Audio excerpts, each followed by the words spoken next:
Okay दोस्तों, तो यहां पर हमारे पास एक यूनिफॉर्म वायर है of resistance R. Magnetic field जो मैंने अप्लाई किया हूं वो मेरा इस तरीके से बी जो है वो अप्लाई हुआ है। मैंने यहां पर एक बैटरी ऑफ ईएमएफ ई जो है वो कनेक्ट किया हूं इस पे कोई भी दो पॉइंट के बीच में।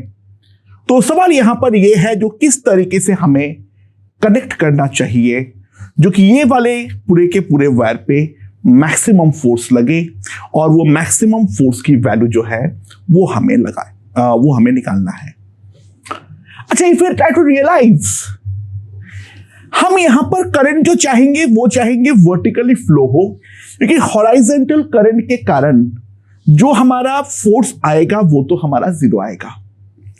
तो लॉजिकल बात है, जो हमारा एक टर्मिनल है, जो मान लो मेरा पॉजिटिव टर्मिनल जो है वो मुझे कुछ यहां पर टॉप मोस्ट पॉइंट पे मैंने पुट कर दिया। जो मेरा टॉप मोस्ट पॉइंट है उसको मैंने पुट कर दिया। मुझे लग रहा है जो मोस्ट प्रोबेबली नीचे वाला पॉइंट होगा दूसरा, बट मैं उसको एज्यूम नहीं कर रहा हूं। अच्छा, यहां पर लगाना बेवकूफी है। ट्राई टू रियलाइज, क्योंकि यहां पर तो हॉरिजॉन्टली करंट फ्लो करेगा। अगर मैं हॉरिजॉन्टल डायमीटर के एंड पॉइंट्स के अबाउट मैं इसको अप्लाई कर दूं फिर तो हमारा नेट फोर्स जो है वो हमारा जीरो आ जाएगा और वो तो हमें चाहिए नहीं। तो यहां पर without any loss of generality मान लो यहां से मैं कोई भी एक एंगल थीटा पर मैंने दूसरा यहां पर माइनस जो है वो मैंने लगा दिया। ठीक है। अच्छा, तो टोटल रेजिस्टेंस जो है वो है हमारा कैपिटल आर। ठीक है। तो ऑब्वियस सी बात है जो हमारा रेजिस्टेंस पर यूनिट लेंथ आएगा, दैट रेजिस्टेंस पर यूनिट लेंथ, उसको अगर मैं लैम्डा बोलता हूं तो लैम्डा जो है उसका वैल्यू है capital R by 2 pi small R. ये हमने निकाल के रख दिए हैं, बाद में हमें जरूरत पड़ेगी। तो ट्राई टू रियलाइज ये वाले पार्ट का जो हमारा लेंथ है वो है हमारा आर थीटा और ये वाले पार्ट का लेंथ है R into 2 pi minus theta. ठीक है, ये हमारे पास हो जाएगा 2 पाई माइनस थीटा। अच्छा, तो हमारे पास कितना आ जाएगा यहां पर? यहां पर अगर हम ध्यान दें जो हमारे पास R1 आएगा that will be lambda into R theta, that will be capital R theta by 2 pi.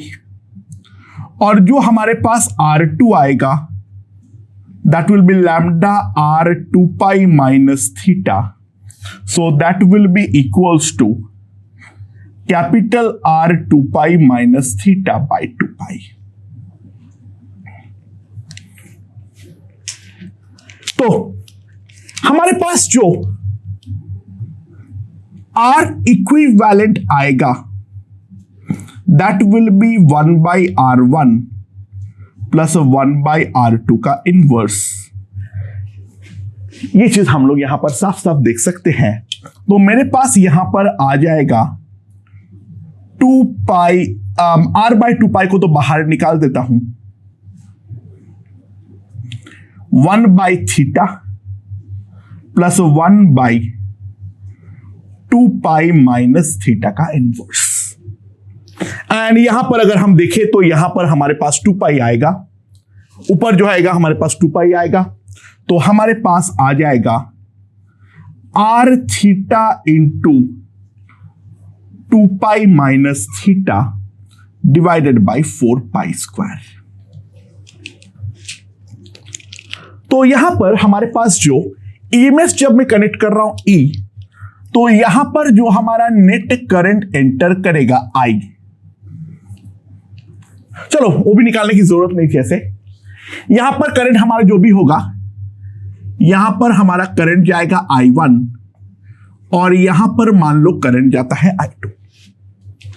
तो I1 की वैल्यू जो होगी that will be nothing but EMF divided by कितना आ जाएगा R1, that will be R theta into 2 pi. So that will be 2 pi epsilon by R theta. और similarly जो हमारे पास दूसरा करंट जाएगा I2, that will B 2 pi epsilon R 2 pi minus theta. और यहां पर क्योंकि यूनिफॉर्म मैग्नेटिक फील्ड है, इसके ऊपर जो फोर्स लगेगा, मैं इन दोनों एंड पॉइंट को जोड़ता हुआ एक स्ट्रेट वायर मान सकता हूं I1, और यहां पर भी जो हमारे पास जाएगा वहां पर भी मैंने एंड पॉइंट को जोड़ता हुआ जो हमारे पास दूसरा वायर है, इस तरीके का I2 ले सकता हूं। इसके ऊपर फोर्स जो है वही तो हमें देखना है ना। ध्यान देना, ये R है, मैं यहां पर थोड़ा सा बाहर ड्रॉ कर लेता हूं। ये हमारे पास जो है ये दोनों R है, ये R है, ये वाला एंगल हमारा थीटा है। अच्छा, B vector by the way इस तरीके से है, इस चीज के बारे में भी ध्यान देते हैं। एल वेक्टर हमारे पास ये इस तरीके से है। ये लेंथ जो है वो हमारा है L। टोटल एंगल जो है वो है हमारा 180, तो ये वाला जो आ जाएगा that will be 90 degree minus theta by 2, और ये भी हमारा obviously 90 degree minus theta by 2 आएगा। तो ये वाला एंगल जो आएगा that will be theta by 2। ठीक है, तो हमारे पास जो आ जाएगा that will be L by sine theta, that will be equals to R cos theta by 2। तो L हमारे पास आ जाएगा that will B 2R sine theta by 2।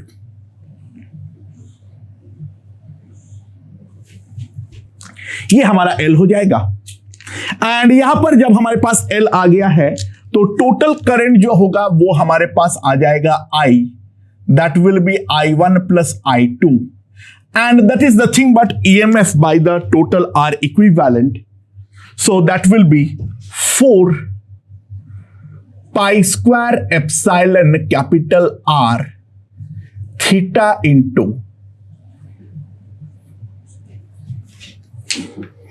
ठीक है। एंड यहां पर अब एक चीज ध्यान दो, जो हमारा फोर्स आएगा that is nothing but BIL into इन दोनों के बीच का एंगल का sine, that will be sine theta by 2। तो हमारे पास जो आ जाएगा B तो B है 4 pi square epsilon R theta into 2 pi minus theta, और L जो है उसको अगर मैं पुट करूं that will B 2R sine square theta by 2। ये हमारे पास आ जाएगा। सो इसमें बाकी सारे कांस्टेंट टर्म को बाहर कर देता हूं। 8 pi square epsilon B small r by capital R sine square theta by 2 theta into, और अब हमें जो है ये वाला क्वांटिटी को हमें मैक्सिमाइज करना है। नाउ ट्राई टू रियलाइज ऐसे तो हमें प्रॉपर डिफरेंशिएट करना चाहिए, बट ये जो एक्सप्रेशन है we are lucky over here. ध्यान देना, theta into 2 pi minus theta is less than और equals to pi square. M greater than equal to GM apply किया, इन दोनों का एडिशन जो होगा by 2 that will be pi. तो ये चीज तो हम साफ साफ लिख सकते हैं। तो इसका मिनिमम जो होगा वो हमारे पास इसका जो मैक्सिमम वैल्यू होगा वो हमारे पास आ जाएगा पाई स्क्वायर। ठीक है, समझ में आ रहा है। एंड वहां पर हम अगर दूसरा चीज भी देखें, जो साइन स्क्वायर थीटा बाई 2 ये हमारा मैक्सिमम होता है when theta is equals to pi। इसका वैल्यू हमारा 1 हो जाता है वहां पर। देखो अगर कोई भी चीज का प्रॉब्लम हो रही है तो एक सिंपल सी बात है, काम करो, इसको डिफरेंशिएट कर दो। एफ ऑफ थीटा हमारे पास कितना आ जाएगा, साइन स्क्वायर। इसको मैं लिख सकता हूं, एक काम करो 2 को अंदर डाल दो, यहां पर 4 लिखो, यहां पर 2 लिखो, तो that will be 1 minus cos theta by theta into 2 pi minus theta. ठीक है, तो एफ डैश थीटा कितना आ जाएगा,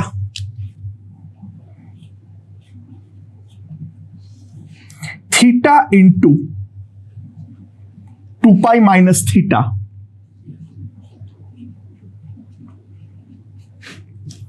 और फिर इसके अंदर का differentiation that will be sine theta minus 1 minus cos theta और फिर इसके नीचे का डिफरेंशिएशन, तो that will be simply 2 pi minus 2 theta. ठीक है, तो इसको जो है इसको हमें 0 के साथ इक्वेट करना है, तो ऑब्वियस सी बात है हमारे पास आना चाहिए theta into 2 pi minus theta into sine theta, that will be 1 minus cos theta pi minus theta। देखो ऐसे तो इसको सॉल्व करना बहुत ही ज्यादा मुश्किल होने वाला है, डायरेक्ट कोई सॉल्यूशन नहीं है, बट बाय ऑब्जर्वेशन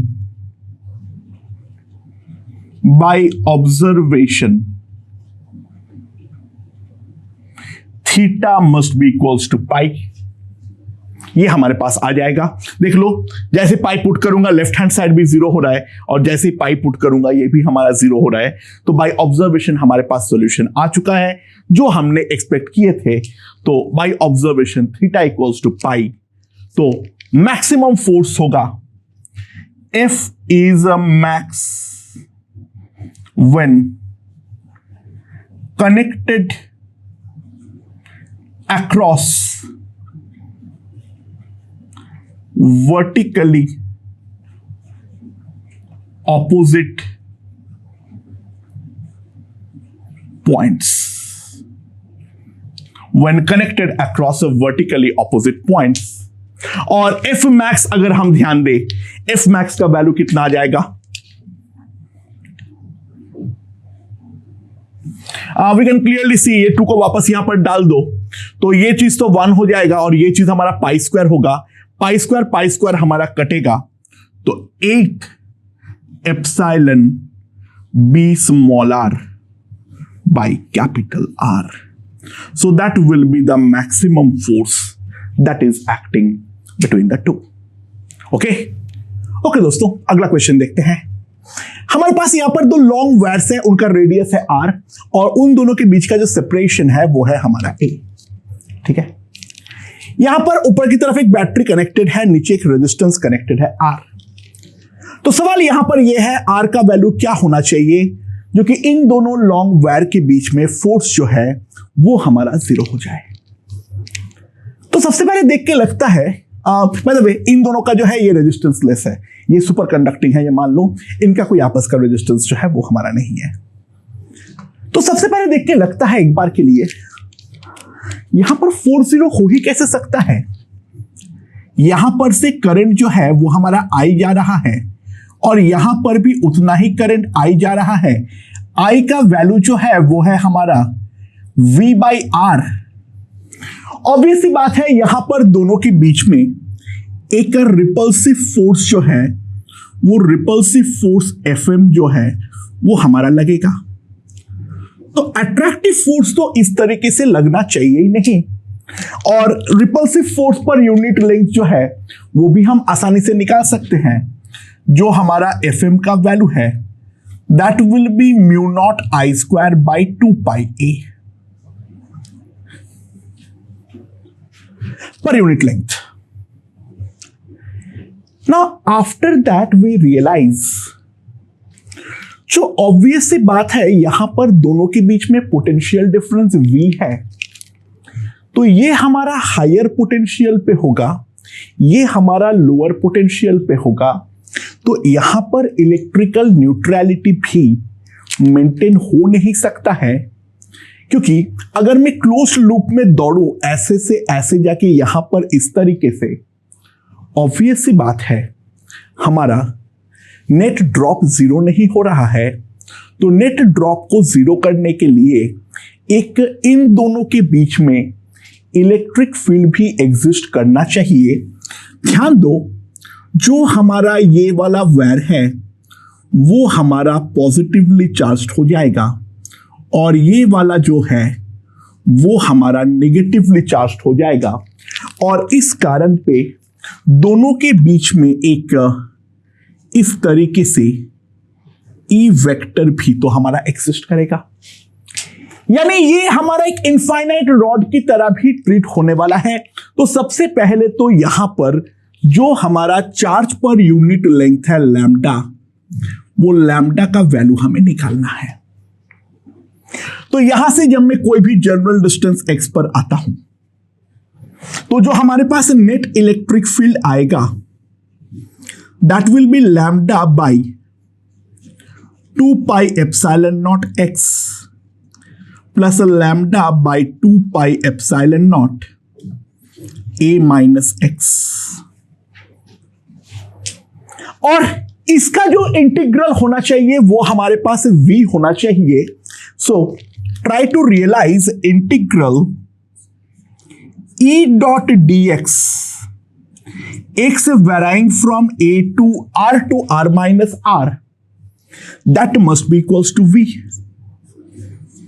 तो lambda by 2 pi epsilon naught integral 1 by x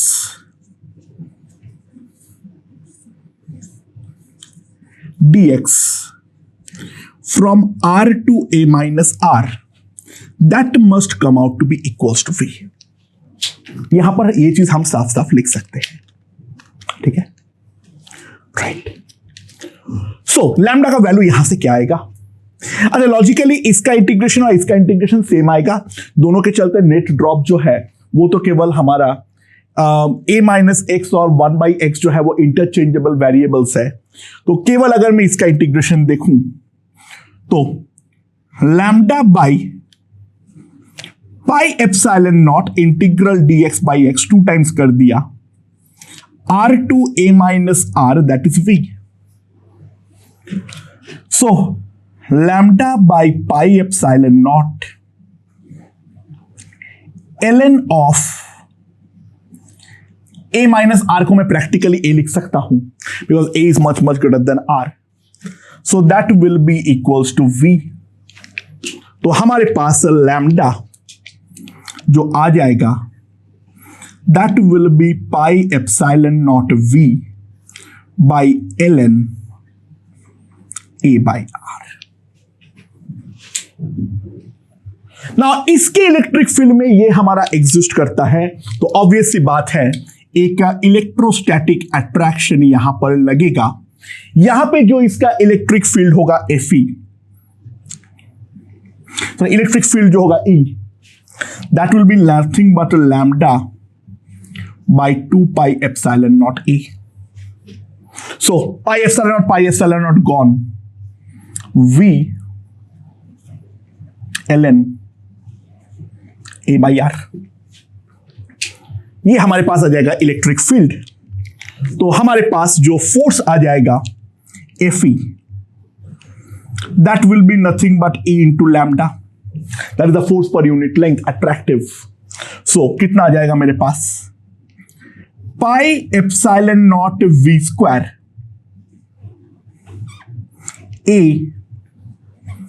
ln a by r का whole square, and this must be equals to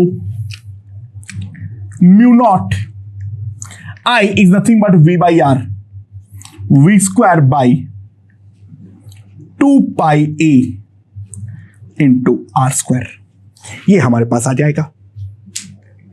सो अब जो है हमें केवल वैल्यू निकालनी है।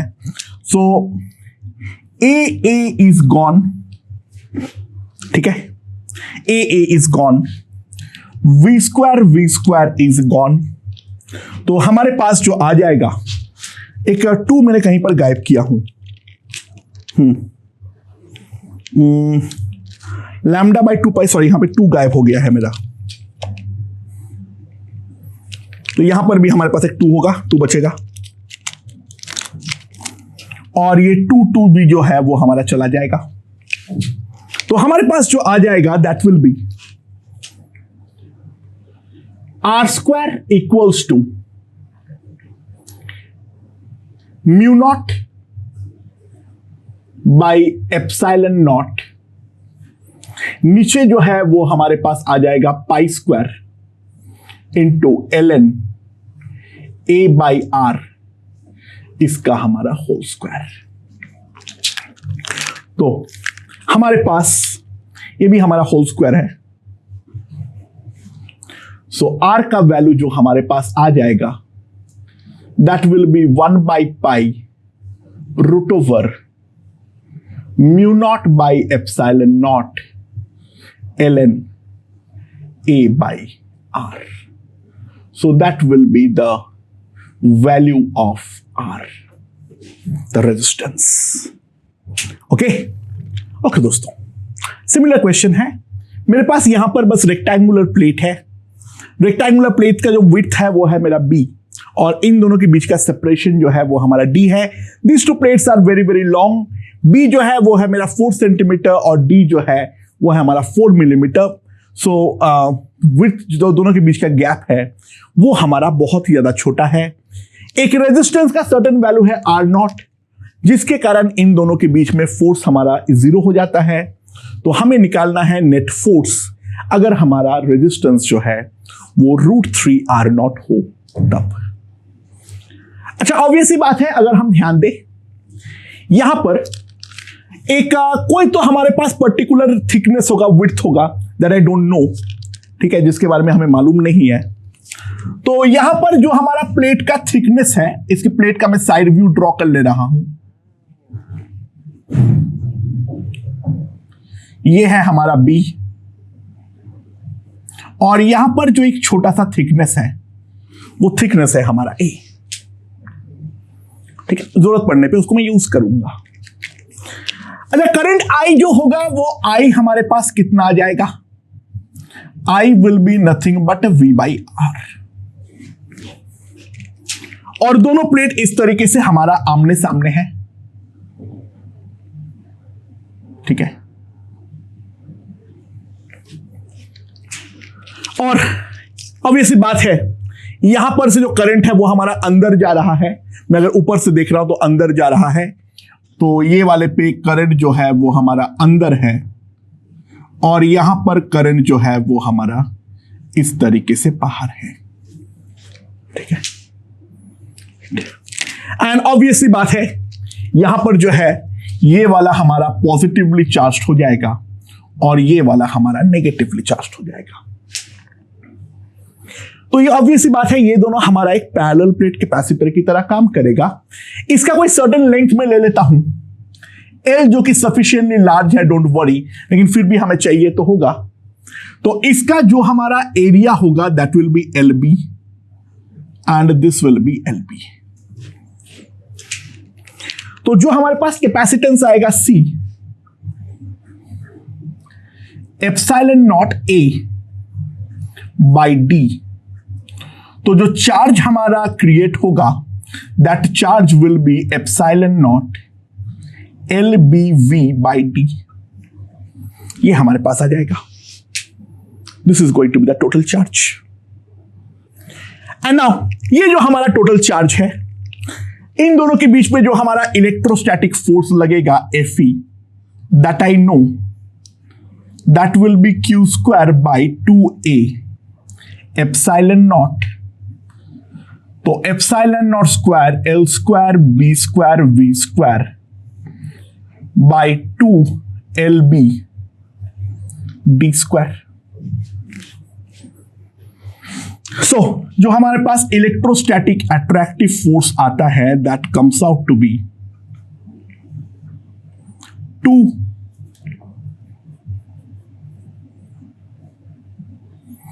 d²। ये हमारे पास इलेक्ट्रोस्टैटिक अट्रैक्टिव फोर्स है। अब जो है यहां पर मैग्नेटिक फील्ड है वो हमें निकालने की जरूरत है। जो दोनों के बीच में जो मैग्नेटिक फील्ड हमारा क्रिएट होगा वो मैग्नेटिक फील्ड हमारा कितना क्रिएट होगा।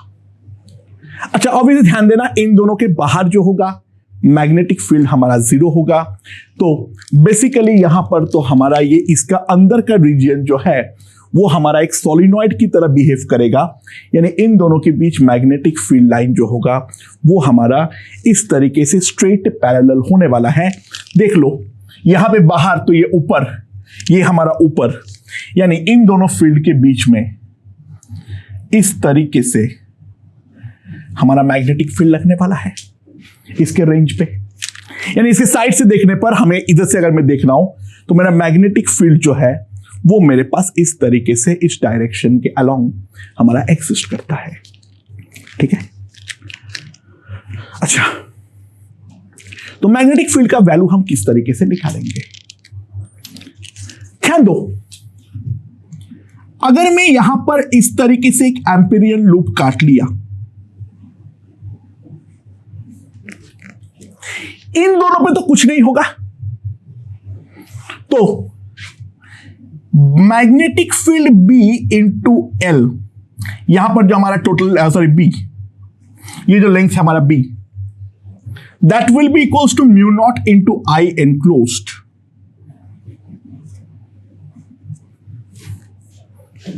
तो मैग्नेटिक फील्ड B जो हमारे पास आएगा that will simply come out to be by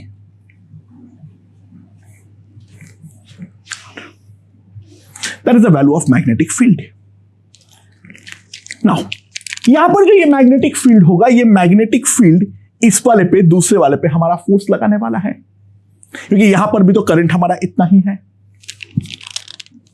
तो करंट कैरिंग वायर जो है उसका लेंथ है L, करंट जो जा रहा है वो हमारा I जा रहा है, तो हमारा जो मैग्नेटिक फोर्स होगा that will B BI into the total length mu naught V by BR into V by R into the length L, ये हमारे पास आएगा। तो मैग्नेटिक फील्ड जो आ गया that will be mu naught V square by BR² into L। सो ये दोनों अब हमारा इक्विटेबल होना चाहिए। तो पर्टिकुलर वैल्यू R0 के लिए अगर हम बात करें तो epsilon naught L V square by D² that must be equals to mu naught V square by L B R0²। तो हमारे पास जो आ जाएगा V square gone, length L is gone. तो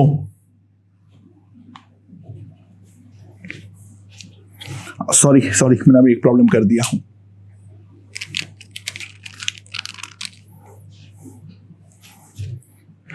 ये वाला पॉइंट के बाद कट कर देना।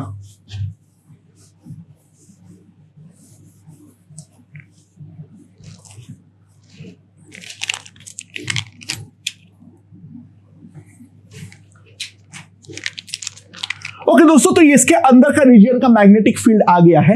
अब इसके ऊपर मैग्नेटिक फोर्स निकालना है। बस एक गलती मत कर देना, ये BIL मत कर देना, क्योंकि ये वाला B तो दोनों के चलते B है एंड बाय सिमेट्री दोनों का कंट्रीब्यूशन हमारा इक्वल होगा। तो मैं ये वाला वायर के ऊपर अगर मैं फील्ड निकालना चाहूं तो B एक्सटर्नल जो होगा, try to realise that will be nothing but B/2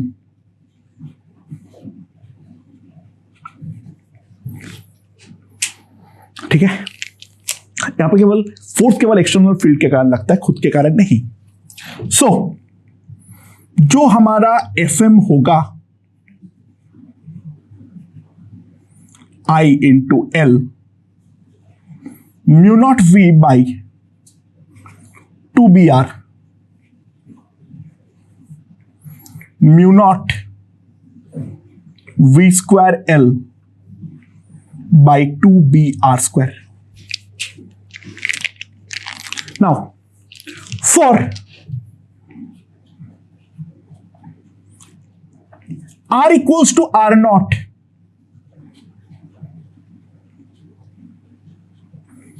fm equals to fe. So यहां पर जो मैं लिख सकता हूं that will be epsilon naught LBV square by 2d square, that will be mu naught v square L by 2br square. ये हमारे पास आ जाएगा. So now v square is gone, L is gone, 2 is gone. तो r naught square का जो value आएगा that will be mu naught by epsilon naught into D square by B square. ये हमारे पास आ जाएगा, राइट? Hope so. हाँ, सही है. सो हमारे पास जो रेजिस्टेंस आ जाएगा R naught, that will be under root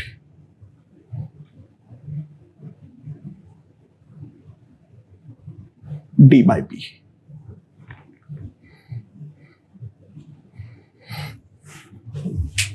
ठीक है.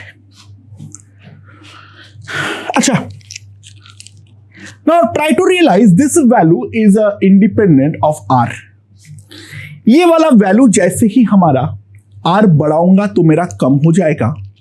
तो ऑब्वियस सी बात है, when R equals to √3 r naught, fm will be less than fe. Okay दोस्तों, तो r equals to √3 r naught में fm लेस देन fe होगा.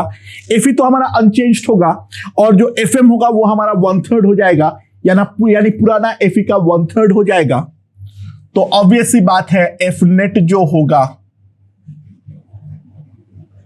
1 - 1/3 इंटू fe. पुराना fe तो एज इट इज है वो तो, और fm जो है वो पुराना fe का 1/3 हो गया है. ये हमारा f नेट होगा, यानी 2/3 epsilon not LB v square by 2d square. ये हमारे पास आने वाला है.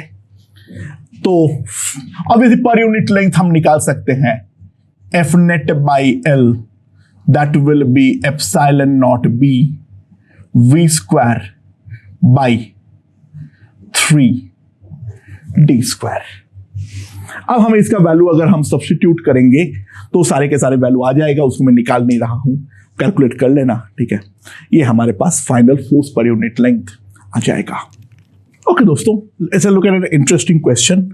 हमारे पास यहां पर दो हुक के सहारे एक flexible conducting non extendable wire है जिसका टोटल लेंथ है 12. एक एंड जो है वो हमारा सीलिंग पे अटैच्ड है और दूसरे एंड के साथ एक ब्लॉक है ऑफ मास m, वो हमारा अटैच्ड है. अब मैं इसके ऊपर धीरे धीरे इंक्रीजिंग करंट जो है वो मैं फ्लो करवाने लग रहा हूं लाइक दिस. तो सवाल पहला तो ये है, जो कोई एक पर्टिकुलर वैल्यू ऑफ करंट के लिए शेप ऑफ द वायर हमारा क्या होगा. दूसरा, maximum height reach by the block कितना होगा. और तीसरा, करंट कितना है अगर height reached by the block L into 1 - 3/π है. अच्छा, इफ यू रियलाइज, जैसे ही करंट दौड़ेगा तो करंट दौड़ने पर जो लेफ्ट वाला वायर है, तो लेफ्ट वाला वायर के ऊपर फोर्स ऐसे लगेगा और राइट वाले वायर के ऊपर फोर्स ऐसे लगना चालू होगा. So try to realize over here, इसके ऊपर जो फोर्स लगेगा, इसके ऊपर जो फोर्स लगने वाला है वो हमारा कुछ इस तरीके से होगा।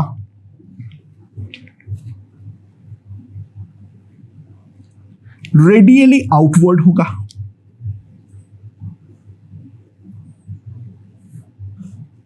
हाँ कि ना?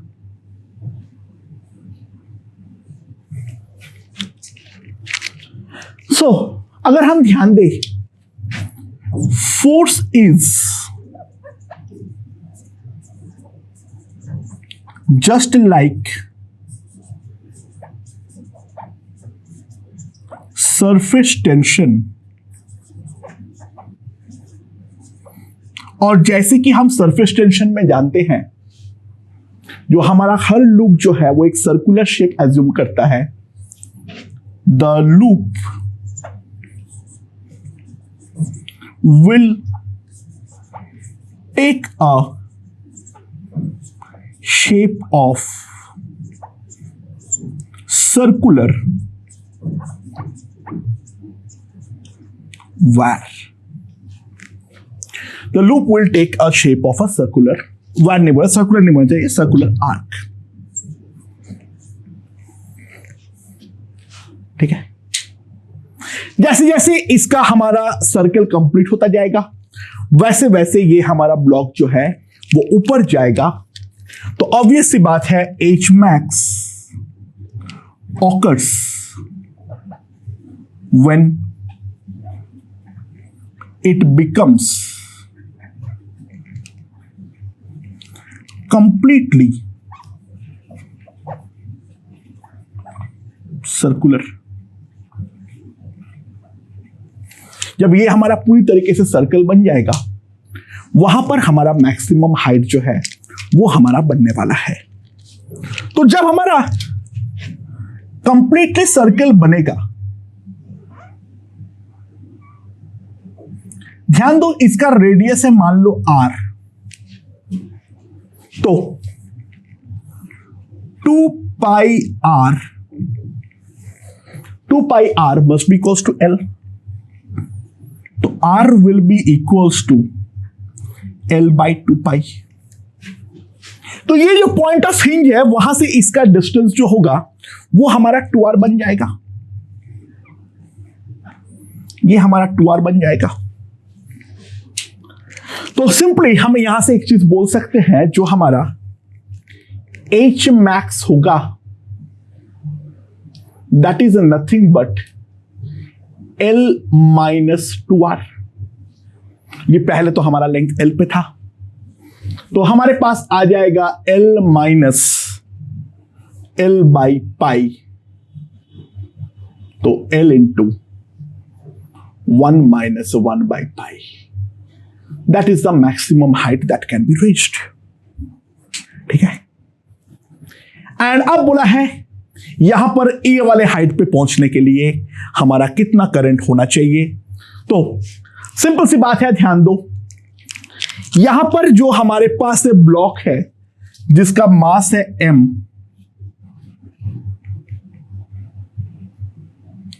इसके ऊपर दो टेंशन हमारा इस तरीके से लग रहा है। यहां पर इस तरीके से हमारा दो टेंशन लग रहा है, और यहां पर सेंटर पे जो एंगल बनता है वो मान लो हमारा बनता है थीटा। यहां पर जो हमारा एंगल बनता है वो बनता है मान लो थीटा। तो मैं एक चीज तो पहले लिख सकता हूं, जो 2t cos theta that must be equals to mg।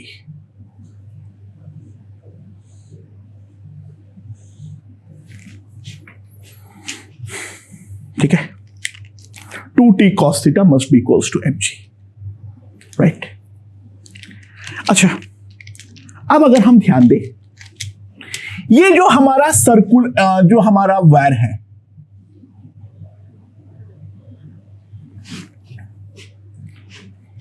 ये वाले वायर के बारे में अगर हम थोड़ा ढंग से ध्यान दें, इसके थ्रू करंट जो जा रहा है वो तो हमारा आई जा रहा है।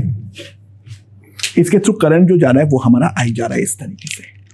ठीक है। और यहां पर जो एंगल उसने बनाया है, यहां पर इस डायरेक्शन के साथ इसने जो एंगल बनाया है वो हमारा बनाया है थीटा। अच्छा, तो इसका सेंटर पहले एक बार के लिए बना लेता हूं, ठीक है।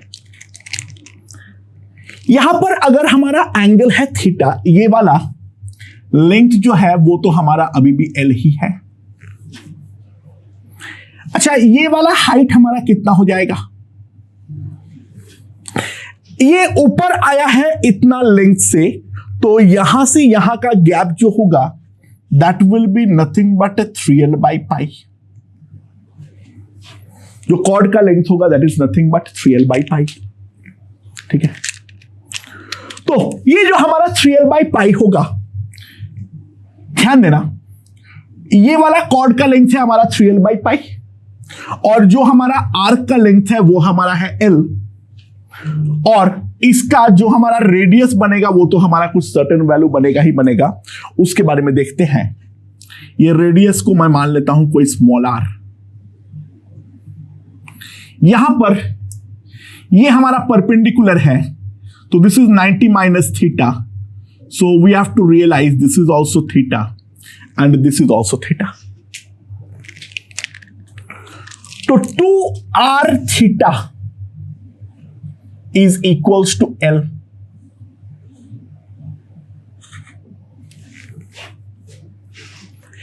एंड यहां पर अगर मैं देखूं, अगर ये R है ये थीटा है, तो इसका लेंथ है R साइन थीटा, तो 2r sine theta that will be equals to 3l by pi, ठीक है। तो हमारे पास यहां पे अगर दोनों को डिवाइड करता हूं तो मेरे पास आ जाएगा sine theta by theta that will be equals to 3 by पाई,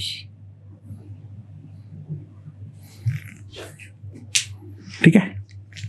ये हमारे पास यहां पर इस तरीके से आ जाएगा सबसे पहले। और दोस्तों, तो साइन थीटा बाई थीटा हमारे पास कितना आ गया? 3 बाई पाई। तो इसका कोई डायरेक्ट सॉल्यूशन तो करने का तरीका है नहीं, लेकिन क्वेश्चन दिया है, कोई तो स्पेशल केस होगा यार, ऑब्जर्वेशन से आना चाहिए, वरना इसको सॉल्व करने का कोई डायरेक्ट तरीका तो नहीं है। And we can clearly see, तुम लक बोलो या फिर जिसने प्रॉब्लम सेट किया है उसके बारे में समझो। यहां पर जो हमारे पास थीटा आएगा that theta is nothing but pi by 6। Put करके देख लो, साइन हमारे पास हाफ आएगा, half divided by pi by 6 that will come out to be 3 by pi. दिया है तो होगा यार, सॉल्व होगा।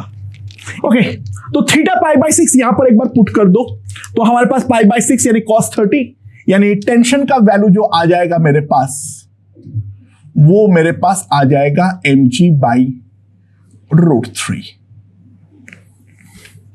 टेंशन निकालने का और कोई तरीका है? जी हां, यहां पर एक बहुत छोटा सा टुकड़ा काटूंगा, करंट इसके ऊपर आई दौड़ रहा है, तो वो टुकड़े को अब अगर हम थोड़ा बड़ा करके देखें तो यहां पर T है, यहां पर T है, तो यहां पर हमारा एंगल मान लो है d फाई। तो हम सिंपली लिख सकते हैं जो 2t d sine d phi that will be b I, that will be nothing but bi into कितना आ जाएगा? लेंथ जो होगा इसका that will be r into 2d phi, ये हमारे पास आ जाएगा। तो टेंशन जो आएगा, जो हमारा हमेशा आता है, T is simply coming out to be BIR। अच्छा, R का वैल्यू हम क्या लिख सकते हैं? Now if we see R का वैल्यू जो है that is nothing but L by 2 theta, तो mg by √3 bi into L by pi by 3, ये हमारे पास आ जाएगा। तो हमारे पास जो करस्पॉन्डिंगली करंट आएगा I, ठीक है, वो कितना आ जाएगा? √3 पाई mg by bl. So that is the value of current जिसके कारण इतना राइज हमारा होने वाला है. ओके